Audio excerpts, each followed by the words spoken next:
on this Tuesday night. Go ahead and throw it away. A cross-border health alert about romaine lettuce. Officials say don't eat it. Our health panel weighs in on the risks. Let's figure out what the heck's going on. More videos, more incidents, and yet more questions about assaults at a Toronto private school. There should be someone held accountable for it. How alumni are demanding change at St. Michael's College School. A multimillionaire family, a gruesome murder, and now a mistrial. It's been 7 years. I mean, that's ridiculous. What this latest dramatic turn means for the high-profile case. This is The National.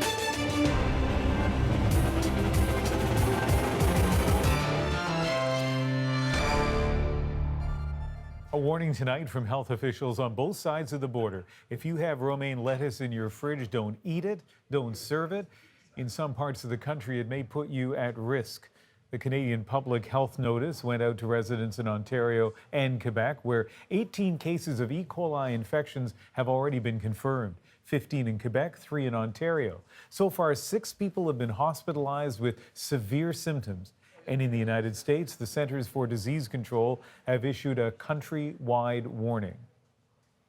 Despite the outbreak, neither Canada nor the U.S. has issued a formal recall. So far, it's just a warning.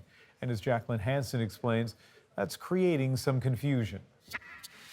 Just to be safe, this Toronto grocery store pulled all romaine lettuce off its shelves until it can figure out if selling the lettuce would put its customers at risk.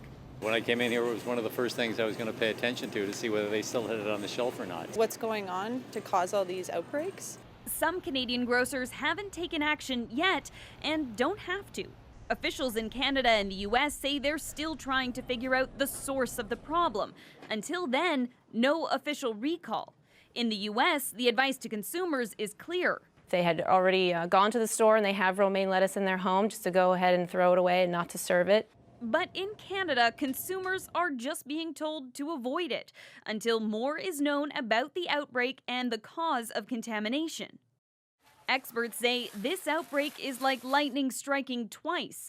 This strain of E. coli, O157, is the same one that was at the center of another romaine lettuce warning last December. Canada's Public Health Agency says it suggests there may be a reoccurring source of contamination.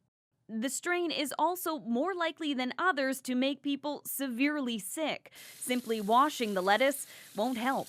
Not only does it produce a diarrheal disease, but it can produce a toxin, a poison that involves the kidneys, so you can get subsequent kidney failure. Officials are concerned there could be more cases. We are getting reports from health departments that there are some more illnesses being reported. The cause of last year's contamination was never determined, and experts say the source of this one will likely also be difficult to track. Lettuce is often repackaged on its way to stores or restaurants. For now, the lettuce delivered to this Toronto store will stay boxed up and out of reach of shoppers. Jacqueline Hansen, CBC News, Toronto. So as Jacqueline mentioned, the strain of bacteria in this outbreak is the same that appeared in another outbreak linked to romaine lettuce from last year, and this has happened other times as well. So why is that? For more, let's turn to our health reporter, Kelly Crow in Toronto. What is it, Kelly, about romaine lettuce? Well, the thing about romaine lettuce is that it's grown in the ground, as are many other vegetables, and all of them would have the same risk of being exposed to E. coli. But there's something about the romaine, in this case, a persistent source of contamination they now know for certain because they've been able to match the DNA fingerprints of the bacteria. So there's something going on in the supply chain that has exposed this romaine, and that could have happened. Usually what happens is it's irrigation water that's been exposed to livestock that is then you put on the plants, but it could have happened in the trucking, in the processing, even in the grocery store for that matter. And of course, with romaine lettuce, we're not cooking it like we are with some other row vegetables. So now we have this problem. Tell us about the detective work that's underway now to try to figure out the source of it. Well, it's just like any other detective story. They need to interview the victims, ask them to remember everything that they ate, which is a challenge. Find out how many of them ate something in common, in this case, romaine lettuce. The CDC already knows that about 11 out of 14 people have eaten the lettuce, so that's the process of elimination they use to find out what the culprit is. And then hopefully they will find the smoking lettuce leaf, and that would be somebody who still has it in their fridge. It has a short shelf life, so that makes it, that's unlikely. And then if they can find the bug on the leaf and then they know where that person purchased it, they can start the trace back. But most of the time, they don't ever get to the source. Okay. Kelly, thank you. Thank you. And we'll have more on this story ahead with our panel of doctors. What you need to know about E. coli, the symptoms and risks. One of the topics we'll cover when we go in depth a little later on The National. In Toronto tonight, hundreds of former students gathered at St. Michael's College School to seek a way forward from the scandal that has seized their elite alma mater.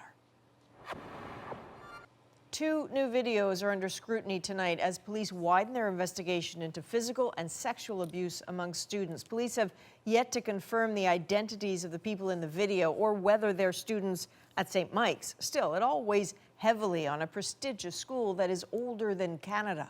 This is day 7 of a growing scandal. Criminal charges have been laid against 6 expelled students, including gang sexual assault. 4 videos are now in police hands. And a short time ago, hundreds of alumni were packed into a closed-door meeting. The CBC's Olivia Stefanovic has been following the story for The National. She's on the scene tonight. So, Olivia, what did you see? Well, Adrian, there was a tense feeling here tonight at St. Michael's College School. While some were supportive of the way the administration has handled the assault controversy, others went venting. There was a lot of passion in this meeting, and some took the opportunity to call for accountability. They poured into their former school, armed with questions for the people hired to protect students like they used to be. I believe it starts with the principal. What does that look like? It looks like he needs to be fired. Returning brings flashbacks for Kyle Frazier. He says he chose to leave in 2013 because of bullying. Been made fun of even by staff, and I've spoken to other students too that have gone through the same problems, and it's happened here for decades. All this in light of 2 new occurrences now under investigation. We now have 4 videos. Police say one depicts a threat, the other an assault with a belt. 6 students face charges related to another video that depicts an alleged gang sexual assault. It was brought to the school's attention on Monday evening, but wasn't reported to police until Wednesday. It's a teaching moment, in particular for the school principal. I think if he could walk this back, he would likely do this very differently. This is not new to this school, obviously. The assault allegations don't come as any surprise to John Schumann, St. Michael College School class of 1990. After enduring years of taunting, he says he won't send his son to the school to suffer like he did. Let's make a change here. Let's make our school better by changing this culture, this attitude that this sort of stuff is okay, and we need to make it more closer to our school motto, which is, goodness, discipline, and knowledge. We need to put the goodness where it is in the motto first. But earlier today, one former student told us he never experienced abuse at the school. There should be a lot of compassion for what's gone on, but at the same time, this school has taught a lot of young men how to be gentlemen. St. Michael's College School is promising a sweeping review of its culture and any connection to bullying. Today, it announced that it's canceling mid-year exams and all extracurricular activities, including sports, until sometime in the new year, Adrian. So, Olivia, when the alumni were leaving tonight, what did they tell you after that meeting? Well, we spoke to some of the former students who are leaving, including Larry Cole. He graduated in 1969, and he says that he agrees with the approach that the school is taking. There's about 300 or 400 alumni in there, and I said the whole focus of the meeting is how, what they can do in the future. What they're saying is to make the invisible visible, how we can bring this out in the open so students can bring these issues out in the open. Still, not everyone is satisfied, Adrian, and some continue to call for the principal's resignation. The principal, Greg Reeves, was at the meeting this evening, and he told the crowd that he has no plans to resign and has full support of his board. Okay, Livia Stefanovic, thanks very much. Now, senior correspondent Susan Ormiston is here with another story of yet another St. Michael's alumnus. I think we're talking about J.P. Bedard. He was an athlete who experienced sexual abuse at the hands of a hockey coach before he ever went to St. Mike's. But now he wants to be part of the solution, right? He does, passionately. You know, he's saying, where are these other powerful alumni publicly calling for change? Some of them at that meeting tonight. He thinks it's the only way to shake up a culture. And he has been an advocate for some years for survivors of assault. He is hoping that this will help shatter the code of silence. You went to St. Mike's 1980, 1981. That's a long time ago. It is. Can you help us understand how this could happen in 2018? Sexual violence is always about a power dynamic. And within a school like St. Mike's, there's a huge power dynamic. There is the power of the school itself and getting accepted to such a prestigious institution. When you are part of an elite sports team in one of these academies or these schools, it carries a lot of privilege. And I think what's going on there is these young men are afraid of losing it. And I know when I experienced an incident at St. Mike's, I was new to the school. I had made the football team. To me, it was a dream come true. What happened to you? Was it a sexually violent incident? It was a sexual violent act, yes. Can you share anything more with me? You know what, it's already traumatizing enough talking about it. Usually it's 4 or 5 kids, some of older players, people who are bullies, people who have a little bit of, privilege and sway on the team and in the school, and they corner a new person, a kid who's vulnerable, a kid who's just trying to fit in, a kid who's desperate to stay on that team, and they take advantage of them. And that's what happened to me. Did you tell anyone? No, I didn't tell anybody, and I would be very surprised if any of these boys told anyone. I'd be very surprised if other alumni who have gone through similar incidents, maybe they're in their 20s now, 30s or 40s or even older, I'd be very surprised if any of them have ever told anybody in their lives about what happened to them, if something happened to them at St. Mike's. Because I think we just dismiss this as part of the game. But we're in the Me Too movement right now, and things that we brushed off, thought were normal, we don't think that anymore. And I think that's why this conversation is so awkward right now. We hope that our kids are more self-aware than perhaps we were in the 1980s. That's what's so shocking to many of us as parents. Let's break this open. Let's invite the immediate in. Let's get the police investigators in. Let's get the trauma therapists in. Let's figure out what the heck's going on. I don't think this is a unique problem to St. Mike's or to private schools. This is happening across our city and across our country. And we would be naive to think it isn't.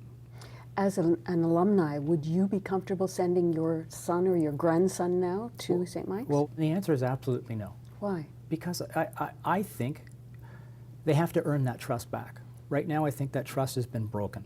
Where's the break? Where's the broken chain there? To me, this entire thing rests at the administration and the teachers. As educators, I mean, I'm a former teacher, as an educator, you are made aware that whenever something like this comes to light, your first responsibility when it involves a minor is to contact the authorities. Do you have any doubts that there are a number of other incidents over the last 20 to 30 years that could be investigated I think there are many that could be investigated. And part of this conversation to me involves a lot of what we recently experienced in the Kavanaugh confirmation hearings for the Supreme Court in the States. I think there are a lot of former alumni from St. Mike's who are probably a little concerned right now that this is hitting the paper as they're sitting in their offices and their firms, and they're realizing that this can come back to haunt them. And we might need that to happen in order for us to create a safe environment for our young men and women to grow up in a safe environment. That's a pretty serious thing to say. We'll see if that's true. In the interim, what have the alumni been asking for tonight? Well, mixed responses. You heard some of them at that meeting tonight. Some want the school leadership to change. Some want the code of conduct to be toughened up, specifically addressing any ritualized assault. And the school is now saying that there will be an online platform for alumni if they want to report previous bullying or incidents. And they're asking on alumni who have experience with mental health or these kinds of issues to come forward to a conference with the boys to help mentor them. And that will be music to the ears of someone like J.P. Bedard, who wants to be part of the solution, as we said, and has emailed the principal 3 times offering to help, but hasn't heard back. Okay, Susan Ormiston, thanks very much. There are questions tonight about how another institution handles allegations of abuse. The Canadian Armed Forces launched Operation Honor 3 years ago to try to wipe out sexual assaults. Today, the Auditor General said the military still has a lot of work to do. As Salima Shivji tells us, victims say it should start with better support and timely investigations. Stephanie Raymond's dream of a career in the armed forces shattered when she came forward with an allegation of rape against a superior 6 years ago. You lose your career, you lose all your friendship. The chain of command doesn't trust you. Her case, one of several that prompted this in July 2015. Everybody must continue to work together to eliminate this harmful behavior. It must stop now. As Jonathan Vance became Canada's top general, he promised to tackle a culture of sexual misconduct in the military. Operation Honor is now 3 years old, but Canada's Auditor General says there are still major gaps in how the force handles sexual assault, especially when it comes to victims. Support for those who come forward with allegations is fragmented, training inadequate.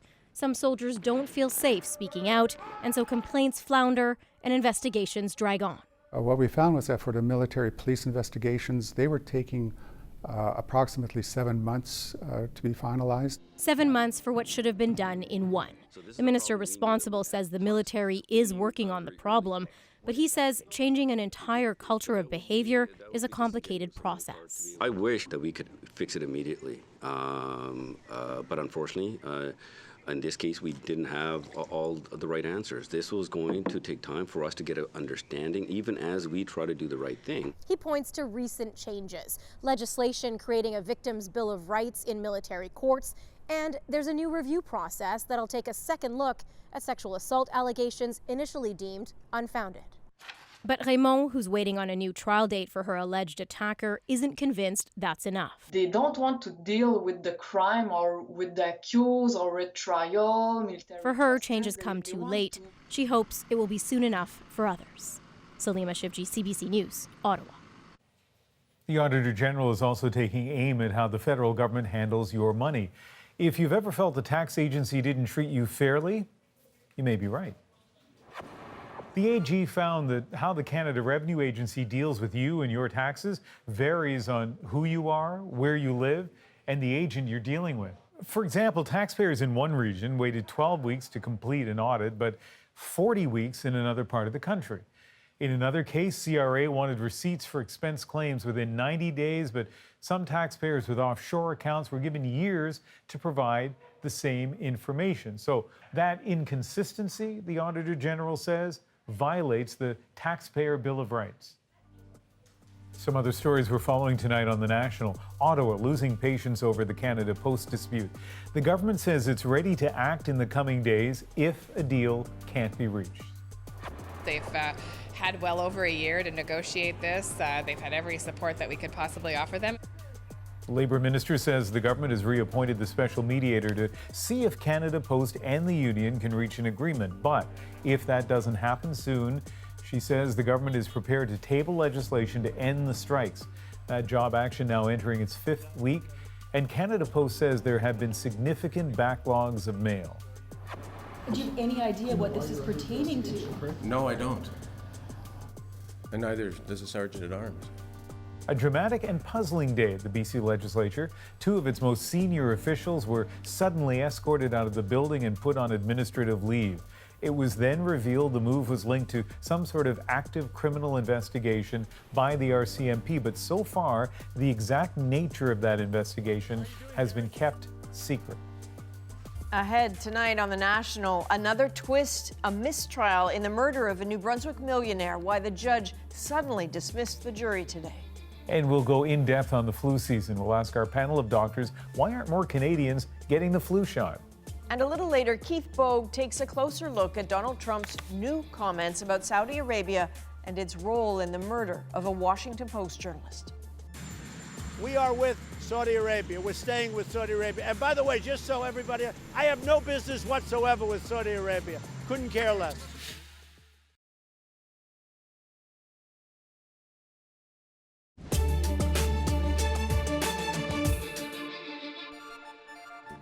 In New Brunswick, 7 years after the death of prominent businessman Richard Oland, a court has declared a mistrial in the retrial of the accused murderer, his son Dennis. The Oland name is a big one in Atlantic Canada. The family founded Moosehead Brewery. Our Kayla Hounsell has more on yet another delay for this controversial case. As the people of St. John get ready for Christmas, their shopping has once again been interrupted by a dramatic twist in the high-profile Oland case. we were just talking about that. At this city market, just hours after a judge declared a mistrial in Dennis Oland's retrial, many are dismayed. It's just a mess. But not surprised. Money talks. That the case continues to drag on. It's been 7 years. I mean, that's ridiculous. The prominent Oland family owns Moosehead Breweries, the oldest independently owned brewery in Canada. Multimillionaire Richard Oland was found face down in a pool of blood in his St. John office in 2011. He had suffered 45 sharp and blunt force blows to his head, neck, and hands. Dennis Oland was convicted of the second-degree murder of his father in December 2015. But nearly a year later, the New Brunswick Court of Appeal overturned that conviction, citing an error in the trial judge's instructions to the jury. Oland has been free on bail ever since. Dennis and his family have endured the criminal process for over half a decade. Oland's new trial was scheduled to begin today, but the case has been derailed yet again. The judge says a St. John police officer engaged in improper investigations into the backgrounds of prospective jurors that irreparably tainted the jury selection process. He discharged the 16 jurors. Tonight, the police board announced it will ask for a review into the officer's conduct. Oland's lawyer says this latest mishap can be added to the list of problems with police actions in the case. The defense contended at the first trial that Dennis Oland was charged because of the mistakes, the confusion, even the bungling actions of the St. John police force, who too quickly focused on him and failed to find and follow the clues to the real killer or killers. Dennis Oland will now be tried by judge alone. He has maintained his innocence from the very beginning, and his family has stood by him every step of the way. Kayla Hounsell, CBC News, St. John. Up next on The National, we go in depth with our panel of doctors. They'll weigh in on our top story, the cross-border warning about E. coli and romaine lettuce, and why it's time to rethink how we sell the flu shot. Andrew will be with them right after the break.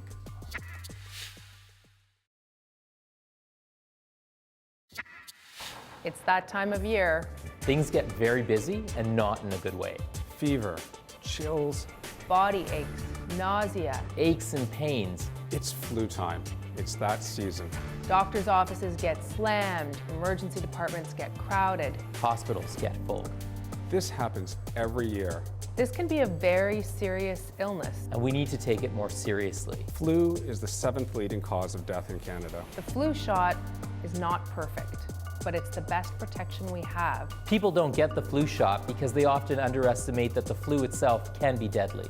My best advice to patients is to go ahead, get the flu shot for themselves and every one of their family members.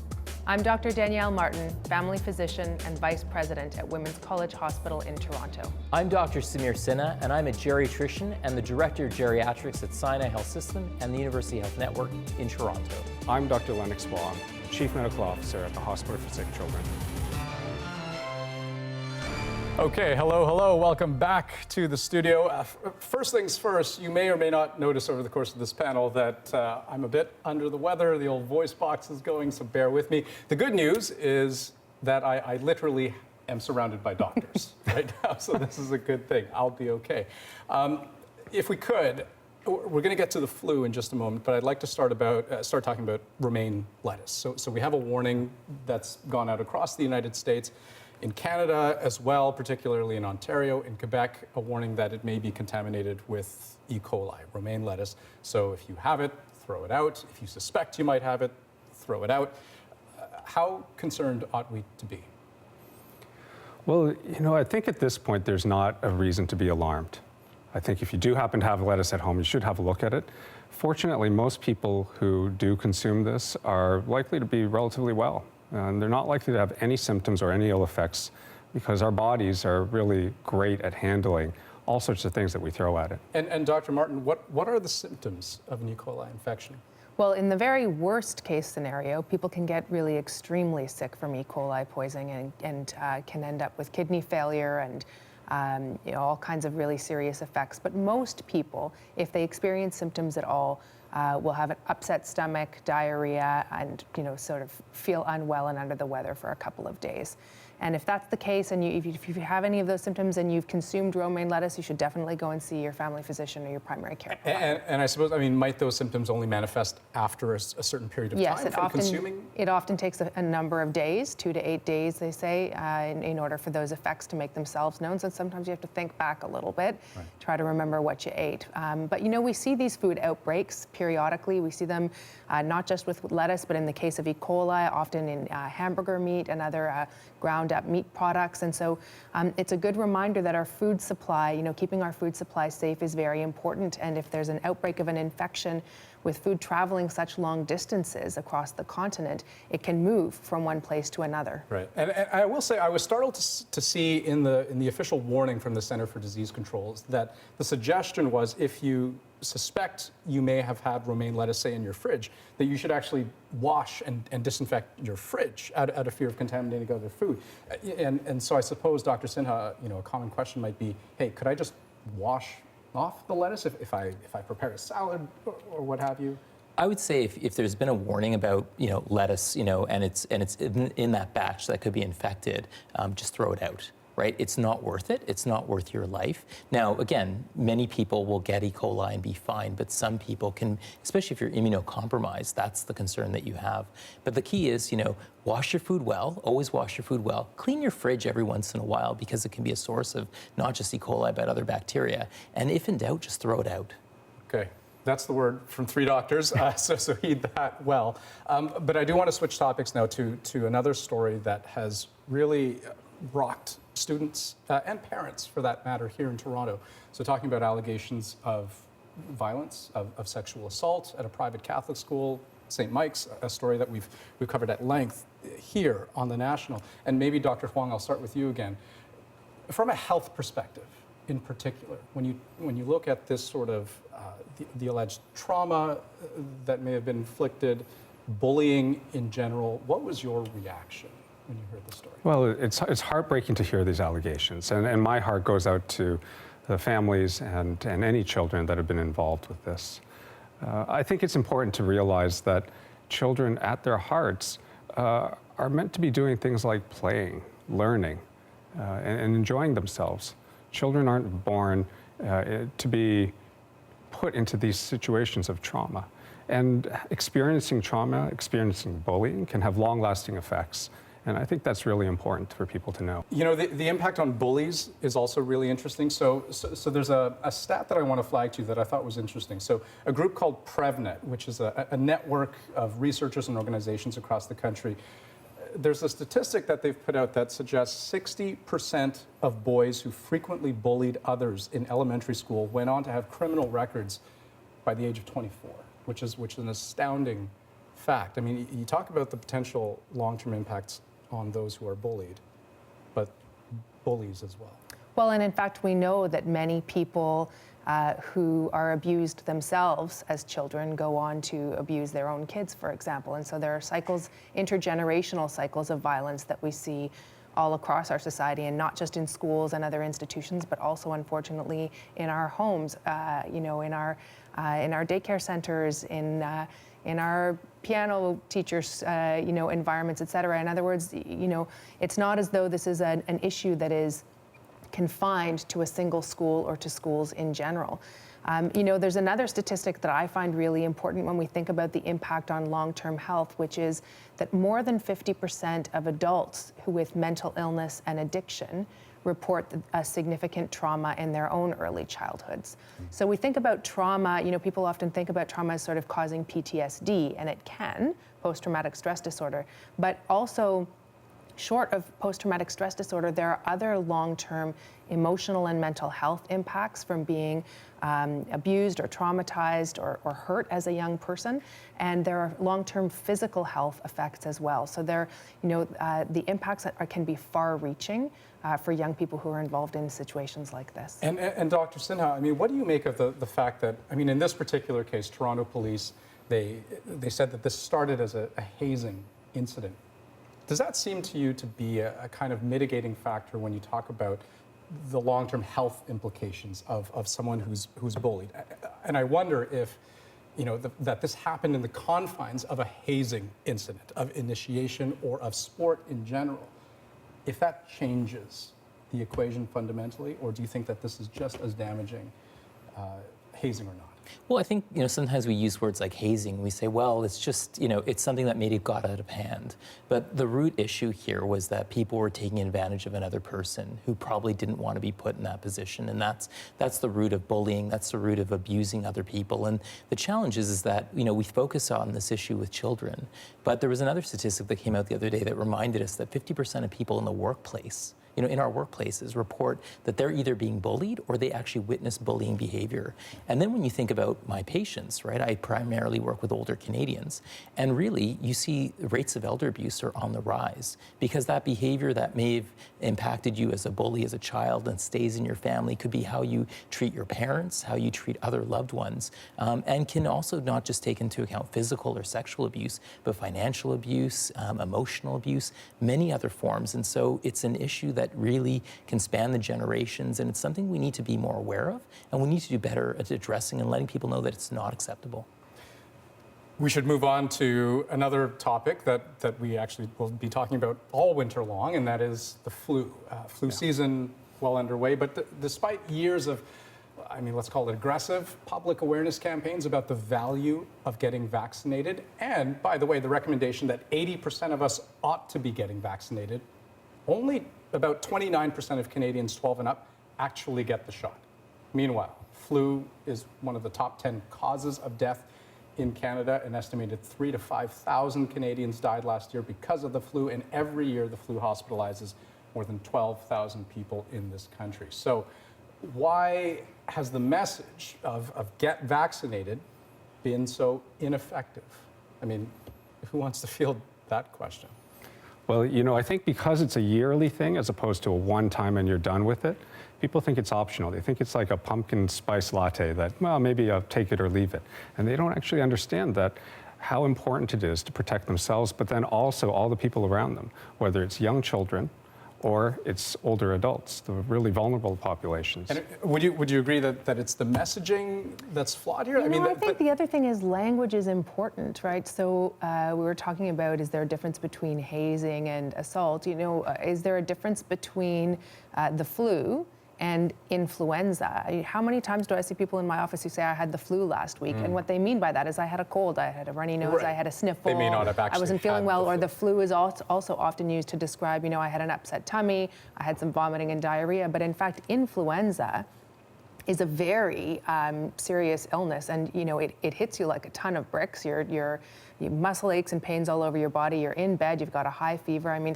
If you had the flu, you would know it. But then, why don't people believe that is true? I wonder actually if we called it the influenza vaccine instead of the flu shot, people might take it a little bit more seriously, because the flu has come to mean different things to so many different groups of people, and so we don't always, it's not necessarily that we don't take the vaccine seriously always, it may be that we don't take the illness itself seriously and therefore are not as motivated to protect ourselves. So how how does one then get the message out and actually convince people to get the flu shot or the influenza vaccine, however we want to put it? Yeah, well, I think there's a lot of skeptics about the flu vaccine because they say, well, it's not 100% effective. It's not like the polio vaccine or other vaccines that we know you get it once and it works, in a good way. And then as Danielle was just saying, people say, well, the flu, isn't it the cold or whatever?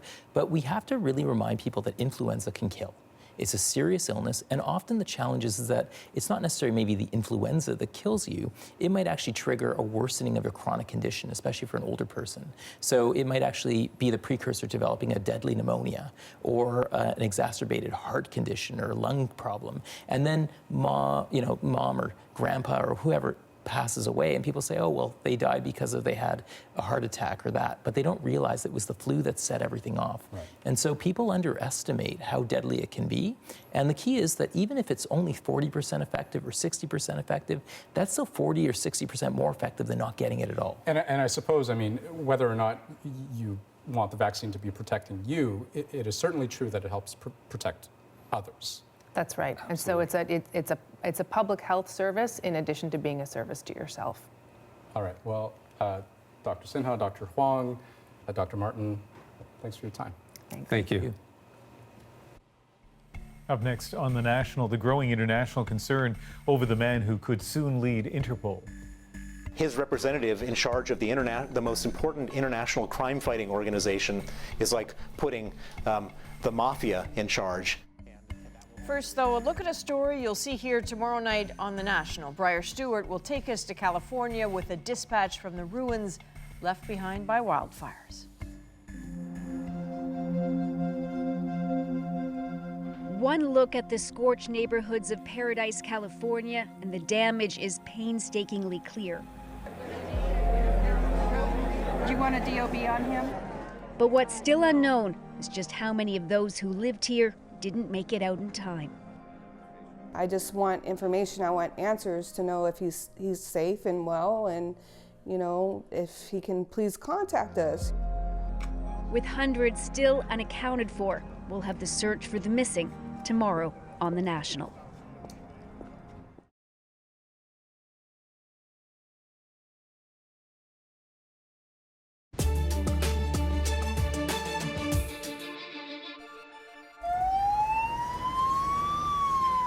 We are live on The National and tracking the latest out of Afghanistan. A national day of mourning has been declared following a suicide bombing in Kabul. It happened at a gathering of religious scholars at a hotel banquet hall near the airport. At least 50 people were killed, dozens more were hurt. No one has claimed responsibility yet, but the Taliban leadership says it was not them. Guatemala's Fuego volcano has erupted again, spewing hot ash, lava, and dangerous gas. Nearly 4,000 people have been evacuated from nearby areas, many taking refuge in shelters. This is the volcano's fifth eruption so far this year. This was supposed to be the day that we were to hear what U.S. intelligence had to say about the murder of journalist Jamal Khashoggi. What we got was Donald Trump offering a different view. The U.S. president says further sanctioning Saudi Arabia would be bad for business. And as Keith Bogue tells us, it has eclipsed another controversy, this one concerning his daughter. Ivanka Trump made the early headlines when it was reported she'd used a private email account for government business. That's not very different from what President Trump had repeatedly said made Hillary Clinton a criminal. And then, presto. That story was overtaken, perhaps deliberately, by another, this one from the White House. Donald Trump issued a statement about Saudi Arabia that appeared to be thrown together by the president himself. It was laced with explanation points and blunt language that cast doubt on his own U.S. intelligence reports that Washington Post journalist Jamal Khashoggi had been murdered at the direction of Saudi Arabian Crown Prince Mohammed bin Salman. It could very well be that the Crown Prince had knowledge of this tragic event. Maybe he did, and maybe he didn't, it read. We are with Saudi Arabia. We're staying with Saudi Arabia. And by the Trump way, admits he hadn't seen or heard all of the evidence the CIA has against bin Salman, but he repeated that it's unconvincing. They didn't make a determination. And it's just like I said, I think it was maybe he did, maybe he didn't. $3 billion. Trump says he's protecting his Saudi relationship because that's in America's best interest. He says Saudi Arabia intends to invest billions of dollars in the U.S. The Washington Post responded to Trump's statement with a statement of its own. It said Trump was betraying long-established American values of respect for human rights, and that he was placing personal relationships and commercial interests above American interests. Trump is sensitive to suggestions that he has personal dealings with Saudi Arabia. Just so you understand, I don't make deals with Saudi Arabia. I don't have money from Saudi Arabia. I have nothing to do with Saudi Arabia. Whether that's true is something Democrats intend to investigate next year when they have the power to demand Trump's tax returns. Meanwhile, Trump says he's fine with meeting bin Salman at the G20 in Argentina next week, if they can work that out. Keith Bogue, CBC News, Washington. Canada says it intends to use the G20 to push for answers, saying those responsible for Khashoggi's murder must answer for it.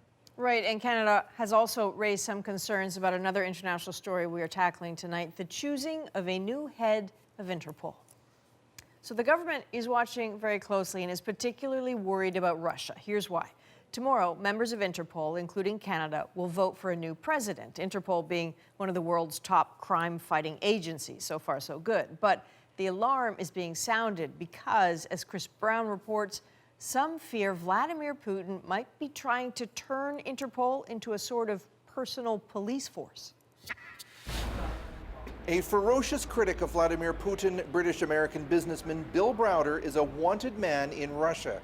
Authorities here have tried and failed to have him arrested through Interpol 7 times. And now Vladimir Putin could soon have one of his own generals, Alexander Prokopchuk, in a position to make those arrests stick, if, as expected, he's picked to head up the agency. To put his representative in charge of the most important international crime-fighting organization is like putting the mafia in charge. Browder spearheaded Magnitsky legislation in Canada, the U.S. and Europe, which has been used to sanction corrupt Russian officials. In response, Putin's government has hit Browder with a slew of unfounded criminal charges. Today, a who's who of prominent Putin critics joined together to try to head off Prokopchuk's election. Whoever is the Kremlin official who becomes the president of Interpol, however professionally accomplished that person may be, he or she will have to follow orders from the Kremlin, and this is exactly what General Prokopchuk will be doing. Interpol's troubled leadership problems burst into the open last month with the arrest of its president, Meng Hongwei, in his native China, allegedly for corruption. That opened the door for Prokopchuk, the agency's #2, to take over. A possibility that clearly excites the Kremlin leadership. The so-called civilized world is united in their Russophobia, exclaimed a host on Kremlin-sponsored state TV, suggesting Western fears about judicial abuses are ridiculous. The Interpol election clearly caught Putin's critics off guard, and today's pushback may come too late. The plan B, they say, is a legal challenge to try to get Russia thrown out of Interpol for using the agency to settle political scores. Chris Brown, CBC News, Moscow. Next on The National, a Montreal landmark is turning 90 and celebrating by going back in time to give back to its customers. I came here just for the special deal, 90th anniversary of Schwartz. I love Schwartz. I love the sandwiches here. This is the best spot to come in Montreal for sandwiches.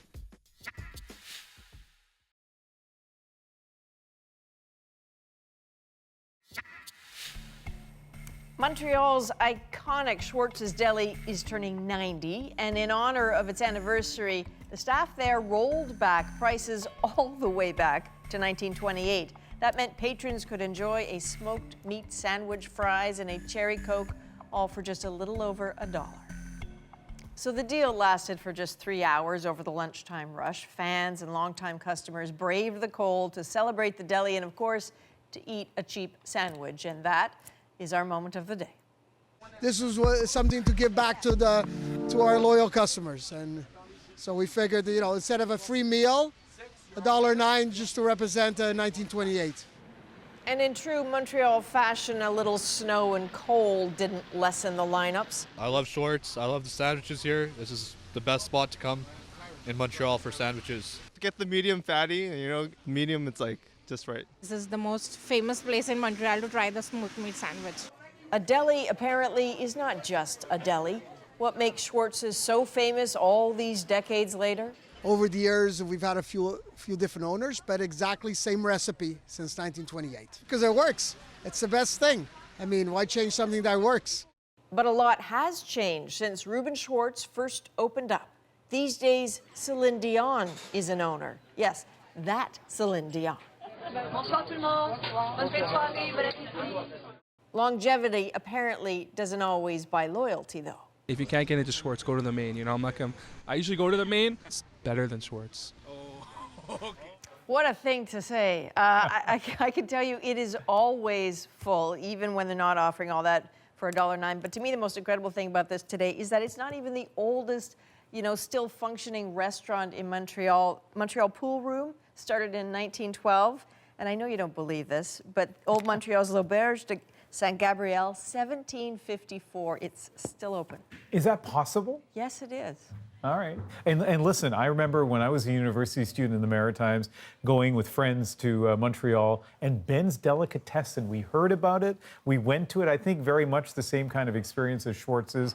The person there who greeted us was kind of rude in a very charming way, and we loved it. I'm going to Montreal tomorrow, so one way or the other, smoked meat is in my immediate future. Bring some back. That is the National for November the 20th. Good night.